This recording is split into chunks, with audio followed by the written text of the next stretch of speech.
আসসালামু আলাইকুম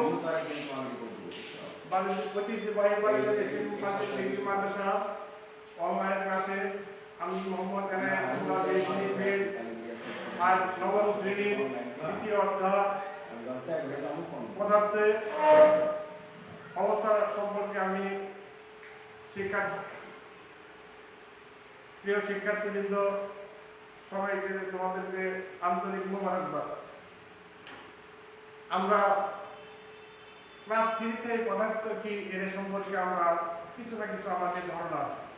এখানে পদার্থের অবস্থা আমরা জানি, পদার্থ বলতে আমরা বুঝি যার নির্দিষ্ট ভর, আয়তন এবং বল বলতে বাধা করতে ক্ষমতা আছে তাকে বলা হয় পদার্থ।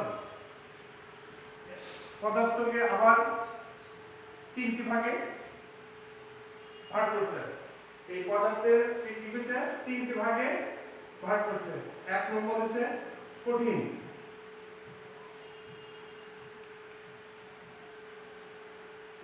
তরল,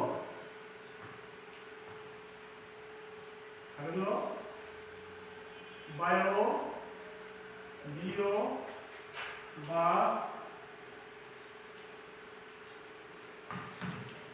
গ্যাসীয়।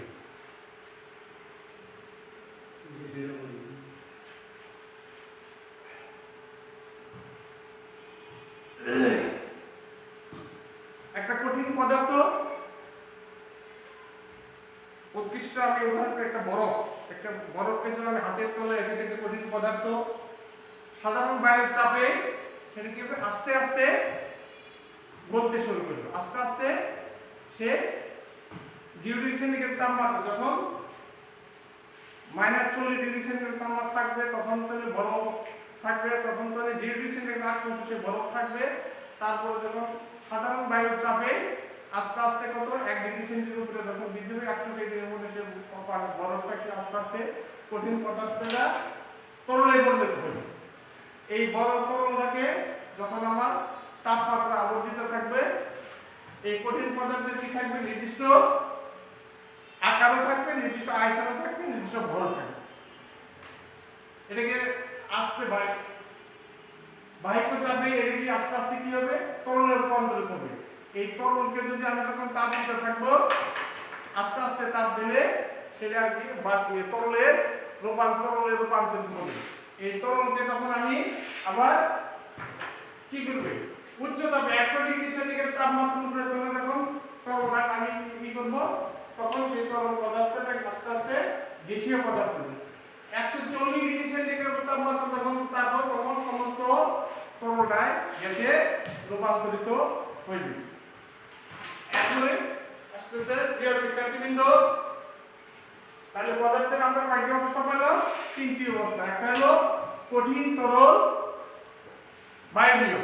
কঠিনটার নির্দিষ্ট আকার আছে, আয়তন আছে, বল প্রয়োগ করলে তার বাধা প্রয়োগ করার ক্ষমতা আছে। তরল পদার্থে নির্দিষ্ট আকার, শুধু নির্দিষ্ট আয়তন আছে, ভর আছে, কিন্তু যে পাত্র রাখা যায় সেই পাত্র আয়তনে ধারণ করে। গ্যাসীয় পদার্থে নির্দিষ্ট কি নাই, শুধু ভর আছে, আকার আয়তন কিছু নাই। সেটা এখন হলো কণার গতিতত্ত্ব। কণার গতিতত্ত্ব, প্রিয় শিক্ষার্থীবৃন্দ, আমরা জানি প্রত্যেক পদার্থই ছোট ছোট কণা দ্বারা গঠিত এবং পদার্থগুলি একে অপরের সাথে যখন আকর্ষণ থাকে তার ভিতরে থাকে আন্তঃকণা। এই আন্তঃকণার ফলে কি হয়, পদার্থে একে অপরের সাথে সংযুক্ত থাকে।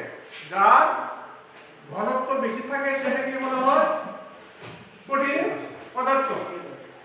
এই আন্তঃকণার মধ্যে কঠিন পদার্থ। এই কঠিন পদার্থে এক ভিতরে তাপ দিতে থাকলে সে আস্তে আস্তে কি হয়, তার ভিতরে গতি বৃদ্ধি পায়।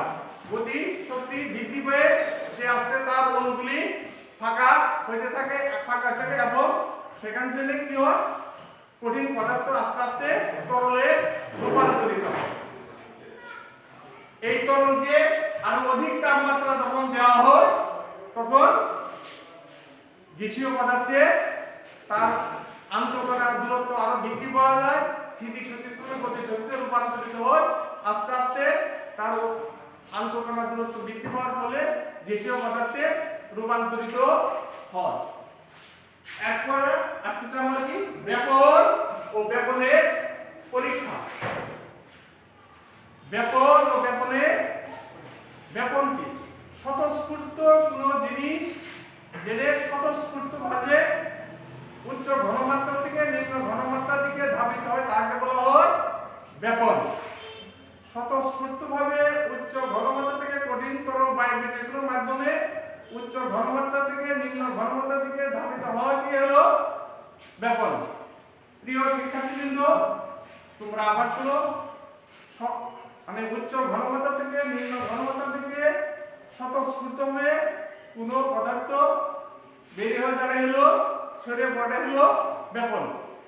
উদাহরণস্বরূপ আমরা ব্যবহার করতে পারি, আমরা যদি হঠাৎ করে কোনো একটা কক্ষে ঢুকি, আমরা কোনো বডি স্প্রে বা সেগুলো খুলে দেখা যায় কি অল্প সময়ের মধ্যে সমস্ত রুম কি হয়ে যাবে, ওই এর সুগন্ধিতে ভরপুর হয়ে যাবে।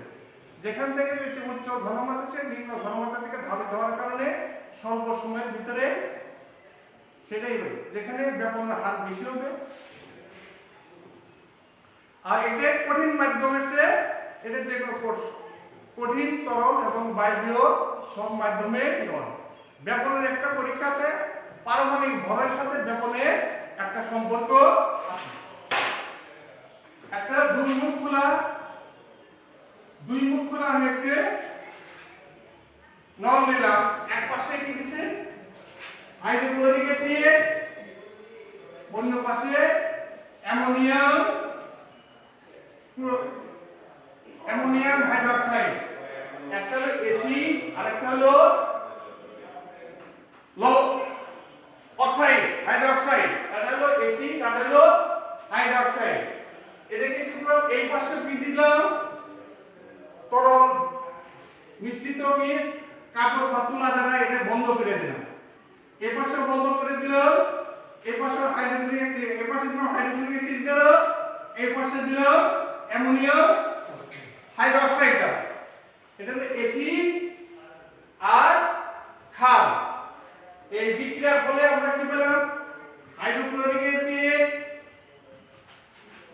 প্লাস অ্যামোনিয়াম হাইড্রোক্সাইড বিক্রিয়া করে হয় অ্যামোনিয়াম ক্লোরাইড যোগ পানি। আমরা কি পেলাম, কিন্তু আমরা সূত্র মধ্যে পাইতে পারি কি এটা কই এই অ্যামোনিয়াম ক্লোরাইড কই হওয়ার কথা মাঝখানে, কিন্তু না, যার আণবিক ভর বেশি তার ব্যাপনের হার কম, যার আণবিক ভর বেশি তার ব্যাপনের হার কম, যার আণবিক ভর কম তার ব্যাপনের হার বেশি। প্রিয় শিক্ষার্থীবৃন্দ, আমরা পর্যায় সারণীতে জানতে পারবো এখানে কি আণবিক ভর হাইড্রোজেন আমরা জানি কত 1, ক্লোরিন হলো 35.5, এখানে আমরা সোডিয়াম জানি 14, হাইড্রোজেন হলো 1, হাইড্রোজেন আছে কয়টা 4টা, অক্সিজেন জানি কত 16, হাইড্রোজেন হলো 1, এখানে বললাম 35 আর 1 36.5, এখানে বললাম 14 যোগ 4 যোগ 17 7 4 11, এখানে বললাম 35। তাহলে হাইড্রোক্লোরিক অ্যাসিডের পারমাণবিক ভর হলো কত 36 আর অ্যামোনিয়াম হাইড্রোক্সাইডের বাকি হলো 35। আমরা এর আগে সূত্রে জানতে পারছি কি যার পারমাণবিক ভর বেশি তার ব্যাপনের হার কম, যার পারমাণবিক ভর কম তার ব্যাপনের হার বেশি। এর ভাস্কর হওয়া না হয়ে এর যদি আমার 100 সেন্টিমিটার হয়, 100 সেন্টিমিটার হয়, তাহলে দেখা যাবে যে অ্যামোনিয়াম হাইড্রোক্সাইডে প্রায় 60 সেন্টিমিটার আসে, সে কি করছে হাইড্রোক্লোরিক অ্যাসিডের সাথে বিক্রিয়া করে অ্যামোনিয়াম ক্লোরাইড এবং পানি উৎপন্ন করছে। তাহলে ব্যাপনের সংখ্যা আমরা দেখি স্বতঃস্ফূর্ত গুলো উচ্চ ঘনমাত্রা থেকে নিম্ন ঘনভাবে তড়ে হলো ব্যাপন। তাহলে এখানে হাইড্রোক্লোরিক অ্যাসিডের পারমাণবিক ভর পাচ্ছি আমরা কত 136 আর অ্যামোনিয়াম হাইড্রোক্সাইড পাচ্ছি 35। তাহলে হাইড্রোক্লোরিক অ্যাসিডের চেয়ে অ্যামোনিয়াম হাইড্রোক্সাইডের পারমাণবিক ভর কি কম, এইজন্য সে অধিক দূরত্বে প্রায় 60 সেন্টিমিটার, এটা 60 সেন্টিমিটার প্রস্থ সে এগিয়ে আসছে। এরপরে নিঃসরণ হলো ব্যাপনটা স্বতঃস্ফূর্ত হবে, অর্থাৎ সরু ছিদ্রের পথে কোনো গ্যাসীয় পদার্থকে সহজে প্রবেশ করাটা হলো নিঃসরণ।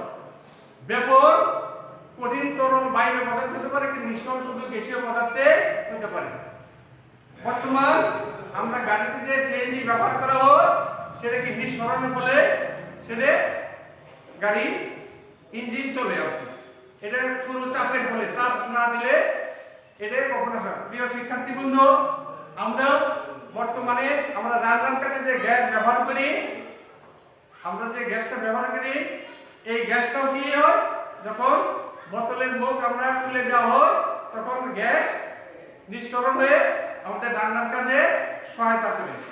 সর্বশেষ হলো ব্যাপন ও নিঃসরণের পার্থক্য।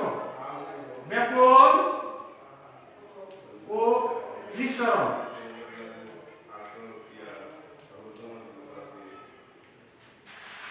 এক নম্বর হচ্ছে ব্যাপনটা শুধু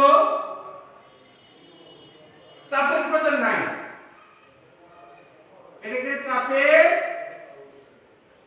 প্রয়োজন নেই। আর নিঃসরণটা চাপের প্রয়োজন আছে, চাপের প্রয়োজন আছে। দুইটি পার্থক্য আমরা জানি। আরেকটা হলো কি, এর কঠিন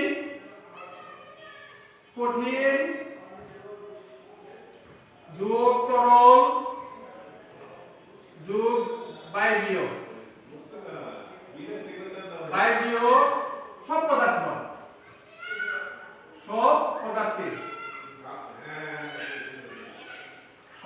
হয়। আর এটা শুধু গ্যাসীয় পদার্থে, নিঃসরণটা শুধু গ্যাসীয় পদার্থে হয়, কারণ এটা কঠিন তরলে এটা কখনো সরবরাহ হতে পারে না। প্রিয় শিক্ষার্থীবৃন্দ, আজকের মতো আমার ক্লাস শেষে, পরবর্তী ক্লাসে আমি ফুটবল সম্পর্কে আলোচনা করব। ধন্যবাদ।